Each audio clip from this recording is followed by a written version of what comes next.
khotbah ini dihasilkan dengan biaya mahal, Bapak Ibu Saudara sekalian. Harganya mahal. Tapi saya merasa bahwa Tuhan mau bikin sesuatu melalui pengalaman hidup yang Tuhan berikan kepada saya. Nah, 2 minggu yang lalu, hari Jumat, kita kan baptisan 4 orang, ya. Mana yang dibaptis? Sudah dikenalkan ada yang baptis minggu lalu? Belum ya? Oh, belum dikasih tahu. Oh, mesti dikasih tahu kalau ada yang baptis itu lahir baru dalam kerajaan Tuhan. Mana Sony? Berdiri Sony. Ya, itu dia. Coba tengok dulu supaya tahu yang namanya Sony. Itu masih bujangan sebenarnya. Nah, yang kedua, Abel. Yuk, ya ini dia 2. Ya, yang ketiga, Ulul. Nah, 3. Yang satu lagi nggak hadir hari ini karena orang Madiun, gitu ya. 4. Itu hari Jumat sore baptisan di atas. Tapi karena 2 Jumat yang lalu akan ada baptisan, saya berangkatnya agak cepat dari pagi, agak pagi karena sore kan kasih pelajaran dulu singkat kepada dia. Dan seperti biasa saya setir sendiri dan sampai di sekitar Sragen saya setel tape, ya, radio. Saya cari channel-channel gitu ya. Nah, putar terus channel. Sampai pada satu saat channel radio itu berhenti di sebuah stasiun radio Kristen yang hari itu sedang khotbah. Saya nggak tahu judul khotbahnya apa, ayatnya di mana. Saya mendengar khotbah itu di radio kurang lebih 7 menit.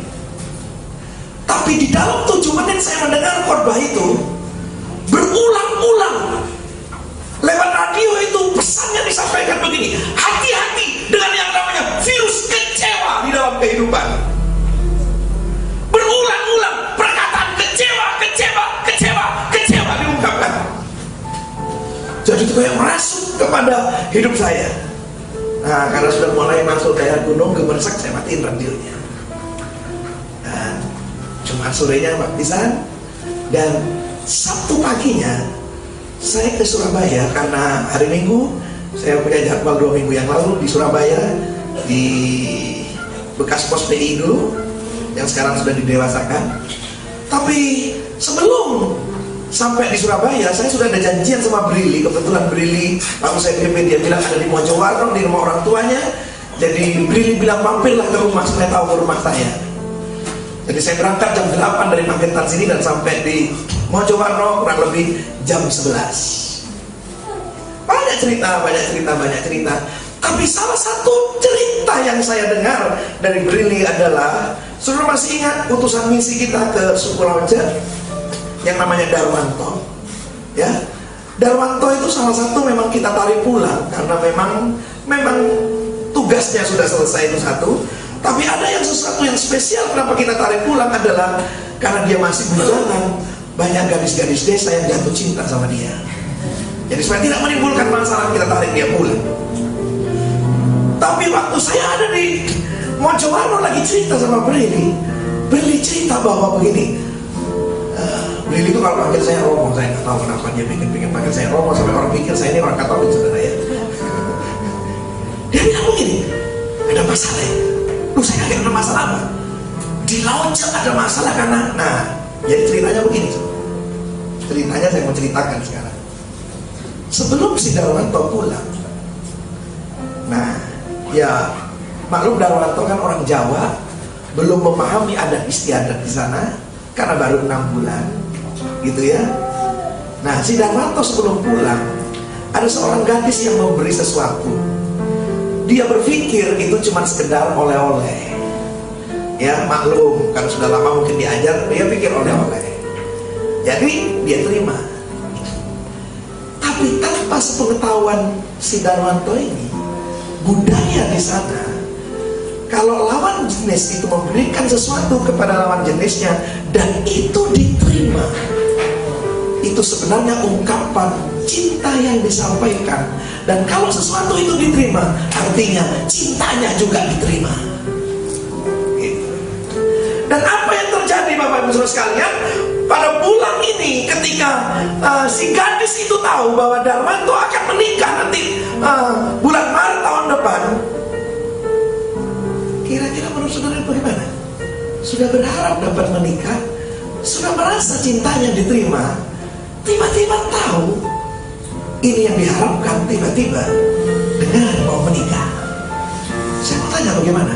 Kecewa. Kok yang jawab orang tua sih? Pasti jangan dong yang jawab. Ya, bagaimana? Hancur. Hancur dia tuh yang jangan jawab. Hancur katanya. Kecewa.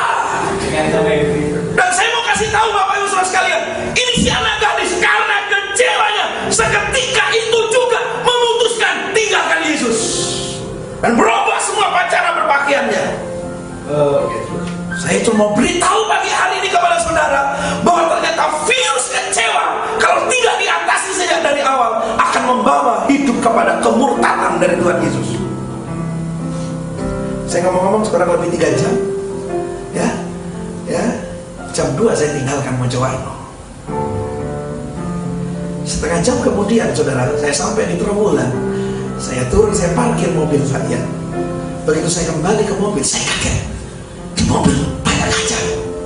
Saya pikir ini mobil karena saya parkir di jalan besar, mungkin ditabrak. Saya turun lagi tuh, saya masih nggak sadar. Saya masih turun, saya lihat di depan, nggak apa-apa, nggak ada penyoknya.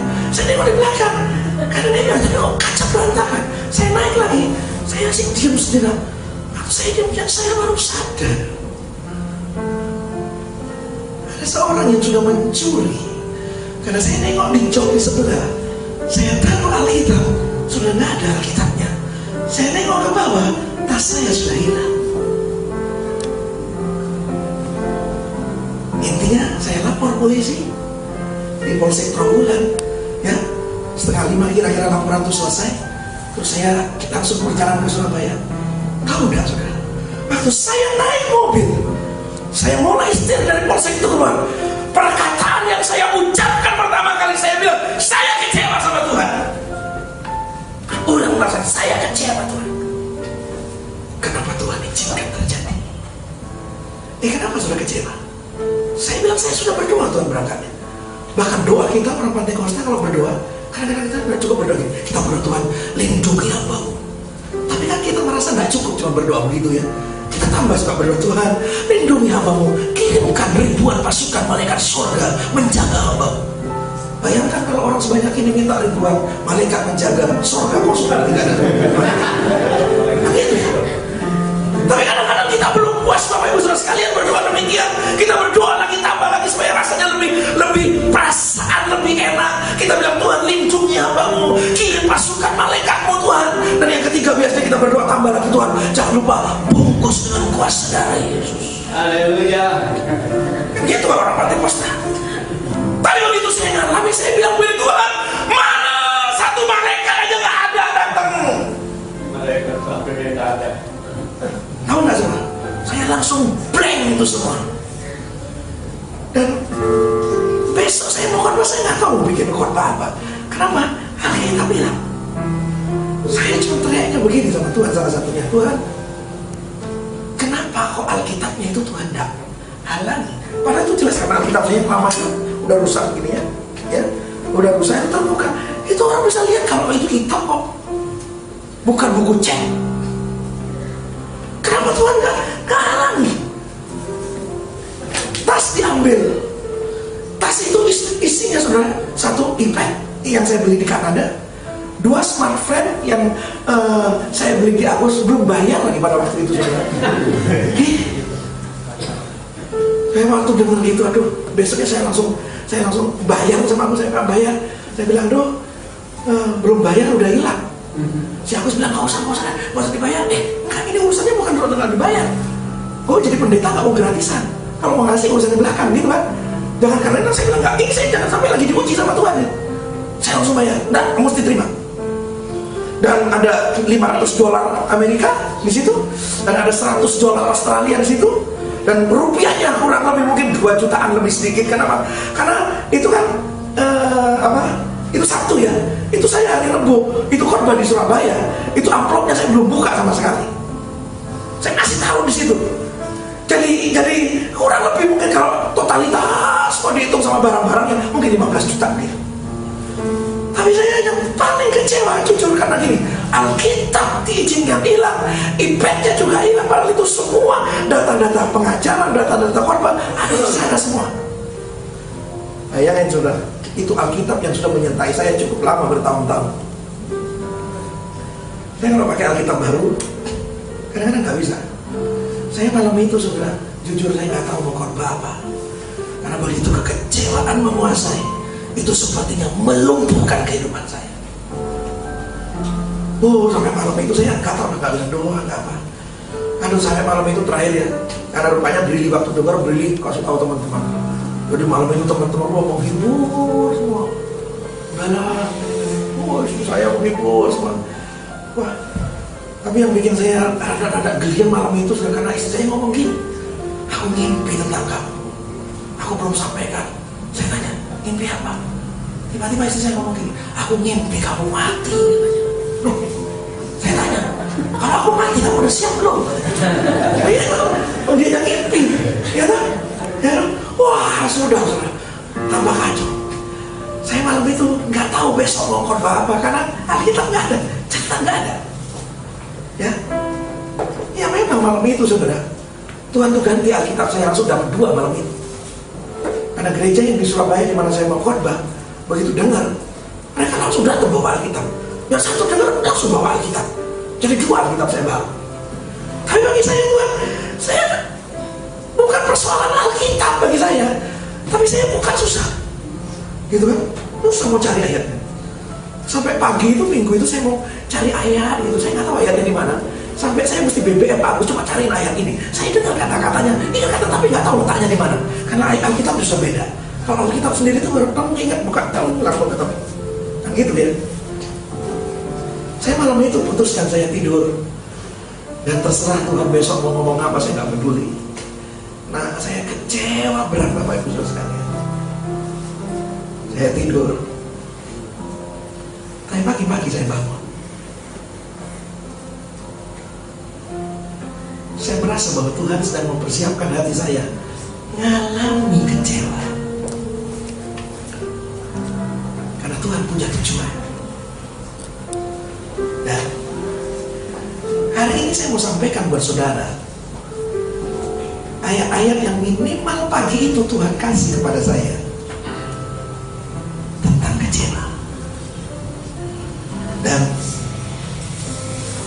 saya merasa bahwa Tuhan belum selesai mengajar saya tentang kecewa ini. Karena ini ternyata sesuatu yang urgent di akhir zaman. Ingat tadi saya sudah bilang, kecewa kalau nggak hati-hati membawa saya dan saudara akan murtad dari Yesus. Terserah kepada siapa saudara kecewa. Suami mungkin kecewa sama istri, istri kecewa sama suami. Saudara sebagai jemaat mungkin kecewa sama pendeta. Pendeta mungkin kecewa sama sinodenya, sama teman-teman saudara seimannya. Bisa saja kepada siapa kecewa kita tidak peduli, tapi kecewa kalau tidak diatasi sangat-sangat berbahaya.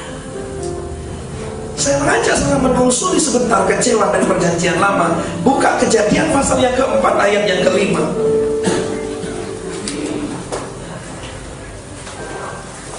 Kejadian pasal yang keempat ayat yang kelima. Inilah orang yang pertama mengalami kekecewaan di perjanjian lama. Kejadian pasal yang keempat ayat yang kelima. Kejadian pasal yang keempat ayat yang kelima. Mari kita membaca bersama-sama 2, 3. Tetapi Kain dan korbannya, korban persembahannya tidak diindahkannya. Lalu hati Kain menjadi sangat panas dan mukanya muram. Nah, saya membaca di Alkitab versi God's Word ditulis begini. Lalu Kain menjadi sangat marah dan sangat kecewa. Kecewa itu sederhana kan Bapak Ibu sekalian ya. Apa yang diharapkan tidak terjadi. Apa yang diimpikan, apa sesuatu yang dirindukan tidak terjadi. Apa yang dia impikan tidak terjadi, itu yang membawa kekecewaan. Alkitab berkata Kain sangat kecewa karena cuma sederhana, persembahannya ditolak oleh Tuhan. Dia kecewa berat sama Tuhan. Nah, apalagi di waktu persembahan adiknya diterima oleh Tuhan. Kecewa Kain, saudara. Saya mau kasih tahu Bapak Ibu saudara sekalian ya.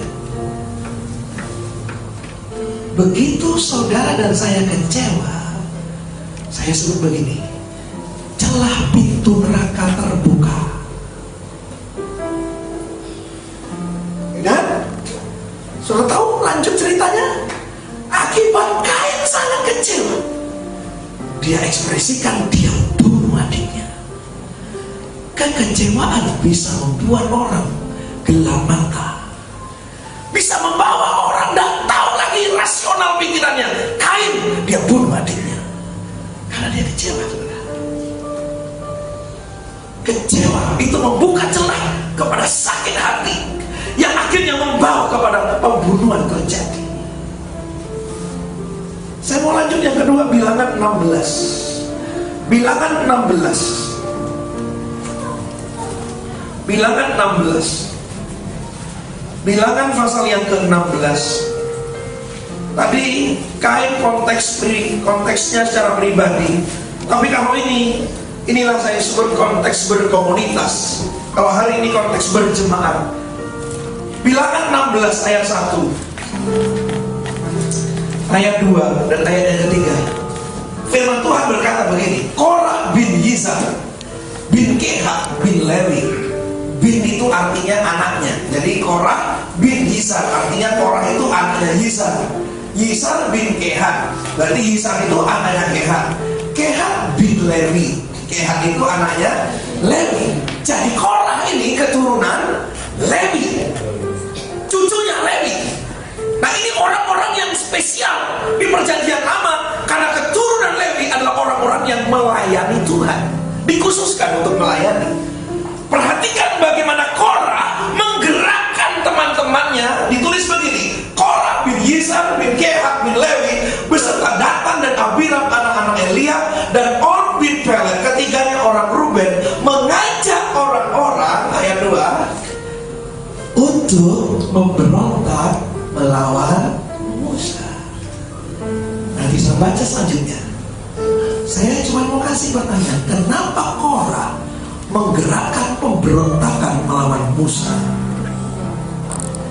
Tahu nggak, Musa itu kalau zaman dulu, kalau sekarang ini gembala sidangnya. Musa itu bukan orang sembarangan, Bapak Ibu saudara sekalian. Orang luar biasa. Musa orang yang dipakai Tuhan. Dia penuh urapan yang kuat. Karena waktu dia pukulkan tongkatnya, laut terbelah. Oh, ditakuti Musa itu di Israel. Tapi hari ini kita membaca Korah menggerakkan pemberontakan melawan Musa. Saya coba cari kenapa kira-kira. Cuma sudah baca Bilangan pasal 12 ayat 1. Bilangan 12 ayat 1. Bilangan 12 ayat 1, firman Tuhan berkata demikian. Miriam serta Harun mengatai Musa berkenaan dengan perempuan Kus yang diambilnya. Miriam dan Harun mengatai Musa berkenaan dengan perempuan Kus yang diambilnya, sebab memang ia telah mengambil seorang perempuan Kus. Nah, saya mau ceritakan dulu kejadiannya Bapak Ibu saudara sekalian. Musa sebagai gembala sidang Israel pada waktu itu kira-kira khotbah, ngajar jemaat. Hai orang Israel. Kalau bahasa sekarang nih pendeta ngomong gini, anak-anak muda, kalau cari jodoh yang seiman.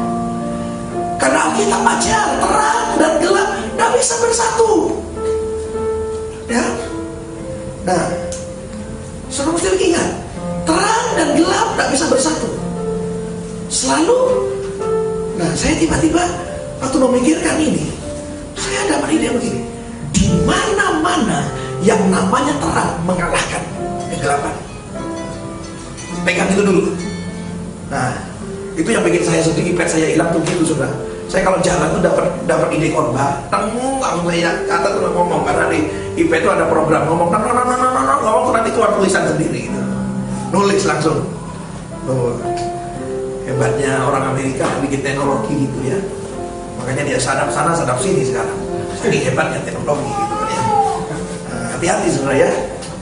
Sekarang orang-orang Indonesia juga ada pintar teknologi. Makanya hati-hati sudah kalau ngomong, nanti bisa sadap sini nanti saudara. Hati-hati ya.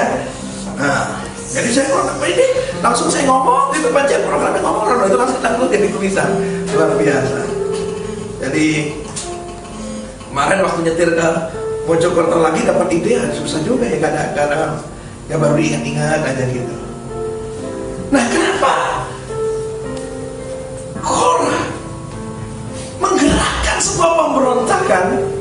Dan lihat nih, Musa khotbah sama orang Israel. Hai orang Israel, gak boleh loh cari pasangan itu yang wanita kafir. Gak boleh loh cari suami kafir pada yang wanita. Tapi tiba-tiba Musa sendiri yang kita menulis mengambil perempuan Kus. Perempuan Kus ini wanita asing. Sederhananya begini, Musa yang khotbah, tapi Musa tidak mengerjakan yang dia khotbahkan. Akhirnya nomor satu, Miriam dan Harun ini kecewa sama Musa. Makanya di sini Miriam dan Harun mengatai Musa. Kira-kira dikatakan, Musa, gimana sih lo? Lu udah khotbah, kok kamu udah menjadi pelaku yang kamu khotbahin? Nah, saya mau tanya, kalau sudah jadi jemaatnya Musa, lihat gembala begitu bagaimana? Hah? Kecewa. Kecewa lagi ya? Tapi saya mau beritahu hati-hati loh kecewa. Ya. Dan saudara, tahu gak? Korah itu kan dalam lingkaran keturunan Lewi yang melayani. Kira-kira Korah ikut kecewa enggak? Lihat siapa Tuhan Musa begitu. Kecewa apalagi saudara? Kalau saudara baca pasal 12 seterusnya, Miriam itu kena tulah. Nah yang bikin kecewa lagi gini, kenapa Harun gak kena tulah? Padahal yang mengatai Musa sama Miriam dan Harun. Dan saudara tahu gak Harun siapa? Saudaranya Musa. Jadi orang berpikir Musa ini KKN, Musa ini proteksi saudaranya karena membiarkan Miriam kena kutuk dari Tuhan, kena tulah dari Tuhan, tapi dia lindungi Harun. Makin kecewa lah saudara Bapak Ibu saudara sekalian, makin kecewa. Dan akibat kekecewaan saudara, Korah menggerakkan teman-temannya untuk berontak lawan Musa. Saya mau nikung sedikit dalam khotbah ini. Saya cuma kasih tahu, hati-hati kalau saudara kecewa, karena kecewa cenderung ngajak orang. Ya, kalau orang kecewa, hati-hati. Yang saya mau kasih tahu, kalau ada orang curhat tentang kekecewaan kepada saudara, saudara mesti bentengi hati.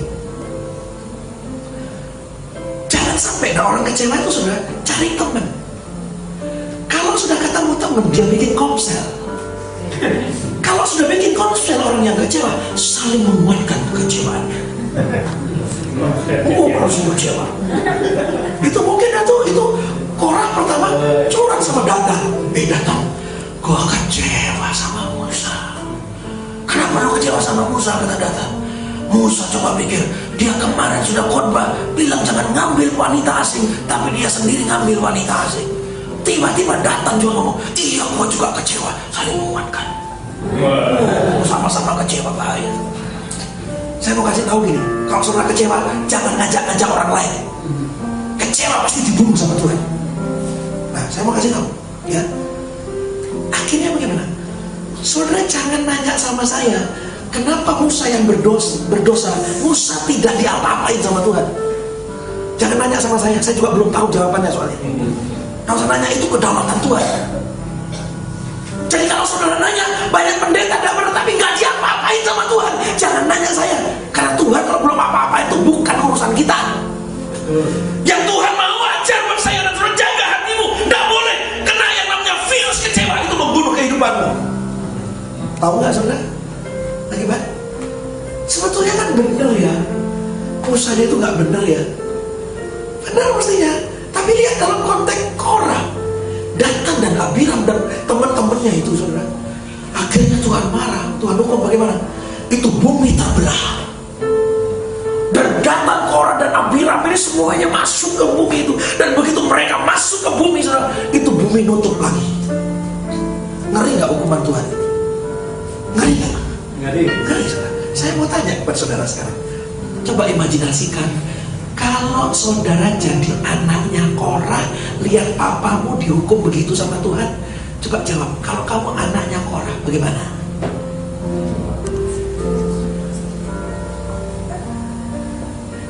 Ya kalau kamu anaknya Korah gimana yuk?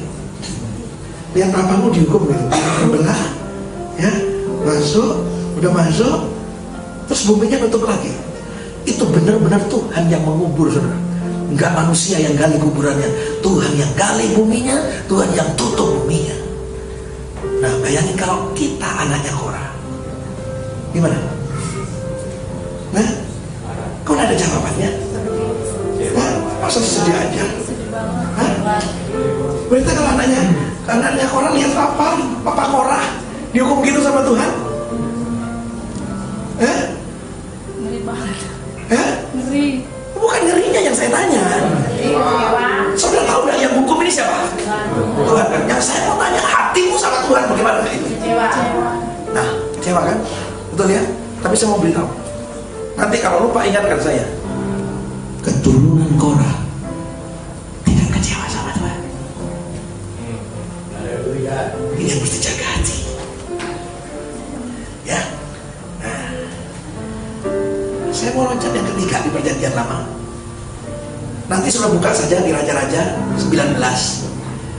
Nah, intinya Elia, nabi yang hebat, karena di pasal 18 Alkitab menceritakan bagaimana Elia bisa menyembelih 450 nabi Baal. Tapi di pasal 19 tiba-tiba seorang wanita, kalau zaman sekarang kirim SMS sama Elia. Nama wanitanya Isabel. Tapi karena Isabel itu menguasai suami, dan Ahab suaminya itu termasuk suami-suami yang takut istri.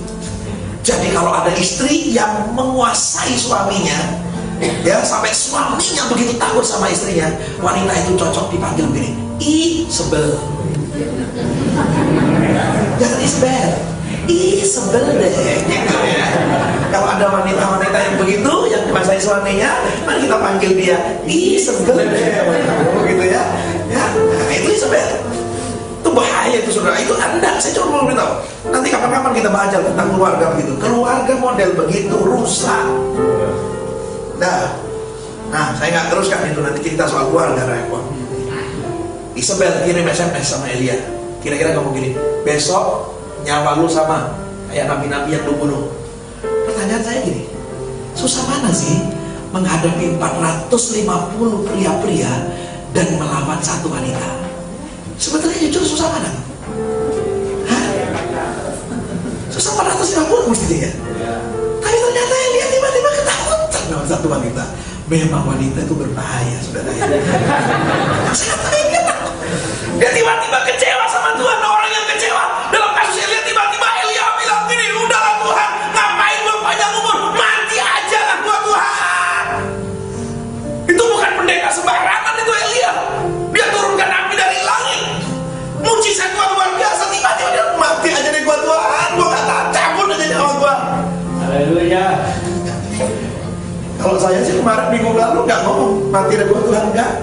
Istri saya mimpi mati bang. Dalam hati saya biasanya kalau di Inggris malah panjang umur, saudara ya. Kan gitu ya, kecewa. Saya suruh begini, orang kalau kecewa itu sebenarnya saya mau bilang begini, roh bunuh diri itu akan segera datang, ingin kasih pengaruh supaya orang itu minta mati. Nah, tapi ada satu kecewa yang saya lihat di perjanjian baru, yang ini sangat berbahaya kalau terjadi. Lihat satu saja di perjanjian baru, Matius 11. Matius 11 ayat yang kedua. Virus kecewa membahayakan Matius 11. Matius 11 ayat yang kedua. Mari saudara perhatikan, di depan sudah keluar ayatnya. Kita baca sama-sama, 2, 3. Di dalam penjara Yohanes mendengar tentang pekerjaan Kristus. Saya tanya, saudara tahu nggak siapa Yohanes yang di sini? Di dalam penjara Yohanes. Saudara tahu nggak? Yohanes ini Yohanes yang mana? Yohanes Pembaptis ya. Dengarkan saya dulu supaya saudara bisa tahu betapa bahayanya virus kecewa ini. Yohanes Pembaptis inilah, bukankah yang sudah ngomong begini? Inilah anak domba Allah yang menghapus isi dunia. Artinya Yohanes Pembaptis itu yang memproklamirkan tentang Yesus, yang memperkenalkan Yesus kepada dunia. Jadi dia merasa punya jasa terhadap Yesus. Hati-hati Bapak. Virus kecewa itu sangat mudah datang kepada orang yang merasa punya jasa. Hati-hati. Kalau saudara sebagai jemaat merasa punya jasa terhadap gereja, terus gereja tidak peduli sama saudara, saudara akan kecewa. Hati-hati. Yohanes ini saudara di dalam penjara. Kira-kira saudara dalam penjara, imajinasi Yohanes waktu mendengar tentang Yesus, kira-kira pengennya apa sih Yohanes? Saya percaya pengennya gini ya, Yesus itu mana ya, kok nggak besuk-besuk gue ya. Tiba-tiba dia jadi melankolis. Aduh, dia dengar nih, kok Yesus nggak peduli sama aku di penjara. Bukankah aku dulu yang memperkenalkan Yesus? Aku yang ngomong kepada dunia, lihatlah anak domba Allah. Waktu orang-orang nanya sama Yohanes Pembaptis, kamukah Mesias? Yohanes bilang begini, bukan aku Mesiasnya, itu loh Mesiasnya. Tapi sekarang dia di dalam penjara mendengar tentang Yesus. Dia sungguh punya imajinasi supaya Yesus bisa membebaskan dia dari penjara. Tapi Yesus gak datang. Jangankan membebaskan, besuk aja enggak. Kadang-kadang kita sebagai jemaat kalau gak dibesuk pendeta juga kecewa ya. Hah? Nah, saya mau kasih tahu saudara, saya bukan pendeta besukan. Sama saja saya dipati mau dimana saya gak besuk, kecuali yang sakit. Ya kalau yang memang kan saya bukan tipe besukan. Jadi jangan kecewa kalau gak dibesuk gitu aja. Hati-hati, bahaya terus kecewa. Lihat akibat kecewa ayat 3. Ayat 3 saudara, aduh. Perhatikan ayat 3. Saya harap saudara fokus pikiranmu supaya dong. Bahayanya kecewa. Lalu menyuruh murid-muridnya bertanya kepadanya, bertanya ke Yesus. Yohanes Pembaptis nyuruh muridnya nanya ke Yesus. Nanya gini, engkaukah yang akan datang itu, atau haruskah kami menantikan orang lain? Saudara dong, tiba-tiba dia meragukan Yesus. Yohanes nanya gini, engkaukah yang akan datang itu, atau aku harus nunggu yang lain? Padahal dulu dia ngomong, inilah anak domba Allah yang menghapus dosa isi dunia. Tiba-tiba meragukan loh Yesus.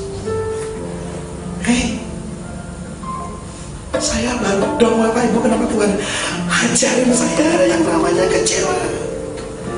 Ya padahal sepele ya. Itu udah dihitung 15 juta ya, 15 juta. Kebangetan ya naik kecewa saja dia. Tapi ternyata saya lagi belajar begini, Tuhan lagi mau ajarin saya sesuatu. Karena saudara, itu saya kejadian Sabtu, saya kecewa kan. Tapi hari Selasanya berikutnya itu saudara, saya ada kumpulan pendeta-pendeta itu tiap bulan. Saya terus tiba-tiba disuruh sharing. Saya Pak Onian sekarang sharing. Saya nggak tahu mau sharing apa, karena tetap nggak ada. Ya kalau dulu ada iPad, tinggal saya berdoa langsung buka, gitu kan? Gerak gini iPadnya. Kalau orang terus bilang, nah itu kan banyak berarti, gitu kan? Nah, itu kan banyak materi kayak gitu ya. Itu gitu. Jadi sekarang kan kalau bikin khotbah masukin minuman. Sekarang kan modelnya begini, aja susah kan? Kalau 500 khotbah mesti dibikin begini, tebel di bawahnya bukunya, susah ya. Ya. Nah, tiba-tiba saya dulu sharing. Saya bingung mau khotbah apa, mau sharing apa. Tiba-tiba Tuhan, sharingin aja kamu ngalah. Ya saya tentang sharing aja tentang kekecewaan. Bahaya-bahayanya kekecewaan. Saya ungkapkan kekecewaannya Yohanes Pembaptis bisa membawa murtad. Saya nggak sadar loh, itu revival buat kita pendeta. Tiba-tiba nangis revival loh. Nah, tiba-tiba Tuhan kasih tahu sama saya begini. Sekarang ini Bapak Bapak Ibu Saudara sekalian, kalau saudara pergi ke luar daerah, banyak jemaat yang kecewa, banyak pendeta-pendeta yang kecewa, tidak hanya sama sinodenya, sama saudara seimannya, tapi banyak yang kecewa sama Tuhan karena harapannya tidak terjadi. Dan tidak banyak sekarang yang bertahan, tapi banyak sekarang yang sudah murtad, tinggalkan Yesus, tinggalkan pelayanan. Karena apa? Kecewa. Saya itu sebenarnya begini, tahun depan saya sudah merencanakan untuk pergi ke pedalaman di Kalimantan. Karena beberapa waktu lalu saya Kalimantan, teman saya bilang, Pak mesti sering datang. Dibeban ini teman-teman pendeta, kesian sekali. Saya bilang iya, tapi saya kira-kira nggak tahu materinya untuk mau ngomong apa. Pendeta-pendeta udah pinter semua Alkitab ya. Tapi ternyata waktu Tuhan ngomong ini, Tuhan bilang nanti sempurnakan materi ini. Yang mesti dikasih tahu, banyak hamba-hambaku sekarang yang sudah kecewa hatinya. Yohanes kecewa, karena kecewanya saya mau sebut begini, dia mulai meragukan Yesus. Hati-hati, orang kecewa sama Tuhan kok bisa meragukan Tuhan. Lihat ayat yang ke-6, saya langsung loncat ayat yang ke-6. Ayat yang ke-6 Matius 11. Yesus berkata apa? Ya, ayo inilah yang diungkapkan Yesus kepada utusan Yohanes itu, saudara. Ayo baca sama-sama. Yesus berkata begini, 2, 3. Dan berbahagialah orang yang tidak menjadi kecewa dan menolak aku. Yesus bilang kecewa bisa menolak Yesus. Kira-kira prosesnya bagaimana? Saya kasih tahu ya. Kalau saudara kecewa sama gereja ini, sama komunitas ini, pasti saudara kan gini, cari komunitas lain. Kadang-kadang gini, memangnya gereja cuma di sini, gitu ya? Oh, di lain juga banyak. Saya mau tanya, gereja hari ini sudah sempurna? Belum. Artinya saudara akan kecewa juga mau kemana ya? Ya toh? Kalau di Magetan ada 100 gereja, saudara tahu satu, ini belum sembuh kecewanya. Sampai gereja yang ke-100 kan udah gak ada lagi kan? Akhirnya kan begini, memang gereja semua sama, nggak ada yang benar. Akibat kecewa kan sudah nggak ke gereja pastinya kan? Kira-kira endingnya waktu gue nggak ke gereja kemana? Saya mau kasih tahu, murtad. Kalau sekarang belum murtad, mungkin sekarang baru murtadnya belakangan. Makanya Yesus ngomong sama Yohanes, berbahagialah orang yang tidak kecewa. Ternyata Yohanes kecewa di penjara. Kok Yesus tidak datang mengunjungi aku? Kok Yesus tidak bebaskan aku? Nah, saya mau beritahu saudara, Yohanes pasal yang ke-16. Kamu kayak yang ke-16. Hati-hati dengan yang kecewa ini, saudara. Jadi saya ingin mengajak jemaat, siapkan diri membuat tahun depan untuk kita bisa beban banyak orang yang kecewa, beban banyak orang-orang pendeta-pendeta yang kecewa, supaya bangkit lagi melayani Tuhan. Karena kecewa kalau tidak diobati itu, saya sebut begini, menghancurkan semua urat-urat nadi, menghancurkan semua syaraf-syaraf kehidupan, sehingga orang nggak bisa bangkit. Yohanes pasal yang ke-16 ayat 1. Injil Yohanes 16 ayat 1. Injil Yohanes 16 ayat 1 sampai ayat yang ke-4. Perhatikan baik-baik Bapak Ibu Saudara sekalian, ya. Yuk sudah keluar ayatnya. Ini peringatan Yesus. Yesus berkata begini, semuanya ini kukatakan kepadamu. Yesus jujur sampaikan kepada saudara. Yang jadi persoalan sekarang, banyak pendeta nggak jujur sampaikan kepada jemaat. Nah, Yesus jujur. Yesus berkata, semuanya ini kukatakan kepadamu supaya kamu jangan kecewa dan menolak aku.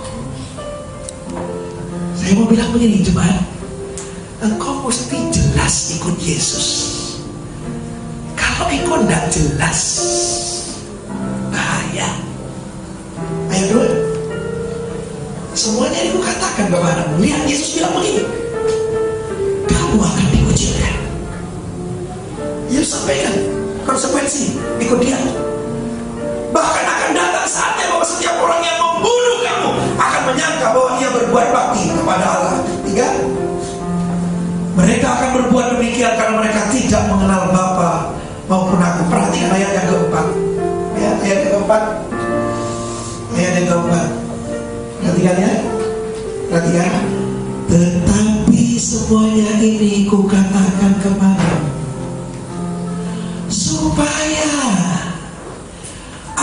apabila datang saatnya.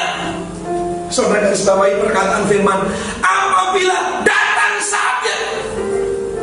Kalau belum, karena belum datang saatnya. Nah, tapi Yesus sudah ngomong supaya apabila datang saatnya, kamu ingat. Makanya disampaikan secara jujur. Makanya saya mau kasih tahu, saudara ibadah di sini, saya akan beritahu sejujur-jujurnya mengenai firman Tuhan. Tidak peduli saudara mau terima atau tidak, tapi ini mesti diberitahu sejujur-jujurnya supaya apabila datang saatnya. Kalau sekarang belum engkau ngalami, mungkin saatnya belum datang. Tapi semua firman itu akan diuji oleh Tuhan dalam kehidupan kita. Apakah kita tetap berdiri kokoh atau tidak? Apabila datang saatnya, kamu ingat bahwa aku telah mengatakannya kepada. Tujuan Yesus ingat supaya kita tidak kecewa dan menolak. Banyak orang saya perhatikan begini sebenarnya, khotbah tentang iman itu tidak seimbang. Kalau khotbah tentang iman itu saya perhatikan ya, saya juga teliti, ini sangat berbahaya kalau saya juga tidak seimbang. Kalau saya teliti khotbah-khotbah orang-orang, waktu khotbah Ibrani pasal yang ke-11, iman itu selalu yang gini, biasa menghasilkan perkara besar, perkara besar, perkara besar, perkara besar, perkara besar. Seolah-olah kalau kamu beriman, semua yang kamu minta akan terjadi. Tapi lupa yang namanya keseimbangan. Karena Ibrani pasal 11 juga bicara orang-orang beriman. Ditulis begini oleh firman, ada cukup banyak orang yang beriman mati digergaji. Mereka tidak mendapat jawaban doa mereka. Apa yang mereka minta tidak mendapat, tapi mereka tetap beriman. Mereka tidak kecewa. Itu yang saya sebut, mereka sangat percaya kepada yang namanya kedaulatan Tuhan dalam kehidupan. Kalau saudara saya tanya, saya waktu dengar begini, kan banyak pendeta-pendeta yang dengar, oh yang ngomong kayak Ayub juga banyak sekarang. Kemarin saya baru diteror, Pak SMS, Pak Odi saya dengar kamu bilang ini. Langsung dia ngomong gini, koreksi diri Pak, jangan banyak dosa Pak. Ya. Itu kan, itu hari pertama. Hari kedua, dia SMS lagi lain lagi. Pas saya dengar Bapak punya tim doa, hati-hati dengan tim doa Bapak itu udah murni semua, motifnya udah murni semua. Saya diam ya nggak balas, sampai hari saya nggak balas. Tapi dengan SMS itu saudara, saya tiba-tiba kan saya lagi sembahyang. Saya kemarin cerita untuk misi tahun depan tuh kira-kira apa. Awal tahun saya tuh sudah doain ternyata Tuhan bicara tentang pemulihan. Nanti yang minggu pertama saya kasih tahu, jangan tidak hadir minggu pertama bulan Januari 2014. Minta panjang umur sama Tuhan ya. Oh itu luar biasa. Saya kaget waktu Tuhan bukain, ya ngalami itu sakit. Itu kedua kali.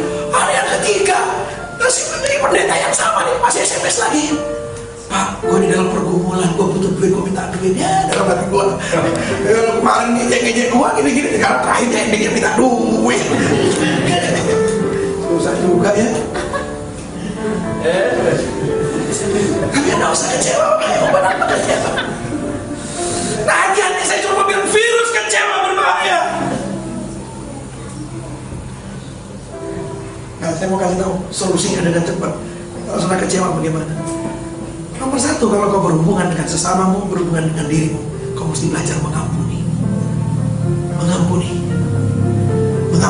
Ampuni dirimu, ampuni sesamamu yang bikin kecewa. Kalau kau kecewa dengan Tuhan, ya saya nggak bilang ampuni Tuhan. Kepakatan kalau kita diampuni Tuhan. Nah, kalau kecewa dengan Tuhan, bersyukur saja, nomor satu. Dan yang kedua, percayalah kepada yang namanya kedaulatan Tuhan.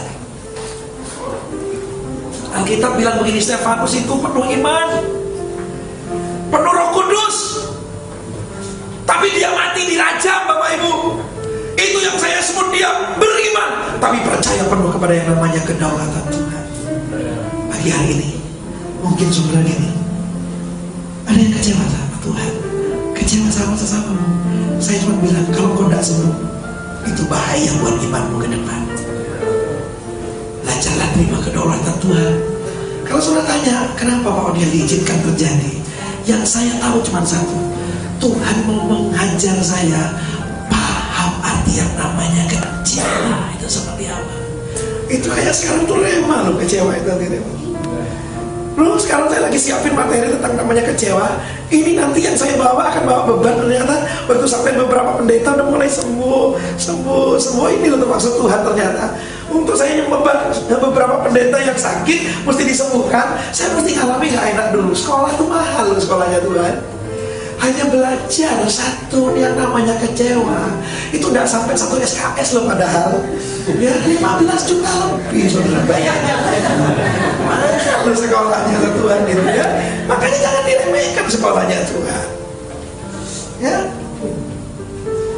Tapi saya mau beritahu kepada saudara, kalau saudara lulus, nah, mau saya teruskan gak? Kalau saudara lulus, bagi Tuhan itu gampang 15 juta menggantinya. Ya, nah, kalau saya terus yang tahu kesaksian kira-kira kemana? Ya, nah saudara saya waktu pulang nyetir, saya mau akhiri dengan kisah ini. Yang totalitas menyembuhkan saya 2 minggu yang lalu. Itu saya selesai khotbah, saya setir pulang dari Surabaya ke Pati. Tadinya saya sudah mau bilang sama istri saya, lu yang khotbah ya, gue udah malas khotbah. Tapi di perjalanan itu Tuhan sembuhkan saya, saudara. Gimana Tuhan sembuhkan? Pertama begini, coba saya mau tanya tuh sama saudara. Saudara pernah nanya nggak tuh sama Tuhan?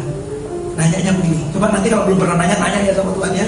Nanya begini, Tuhan pernah kecewa nggak sama saya? Coba nanti nanya ya. Saya sembuhnya itu dengan 2. Satu tadi, tiba-tiba Tuhan kayak kasih hikmat. Saya nanya sama Tuhan, kamu kecewa nggak sih sama aku? Saya dengar jawaban Tuhan bilang gini, nah hambaku, aku kecewa banyak sama kamu. Kecewa banget, jadi Tuhan kecewa. Aku kecewa banyak sama kamu. Tapi waktu Tuhan bilang aku kecewa sama kamu, tapi anakku dengar, meskipun aku kecewa sama kamu, tapi aku tidak pernah berhenti mencintai dan menyayangi kamu. Itu Tuhan bilang. Tuhan mungkin banyak kecewa kepada saya dan saudara, tapi dengan Tuhan tidak pernah berhenti mencintai dan menyayangi saudara sampai kita sembuh dan pulih.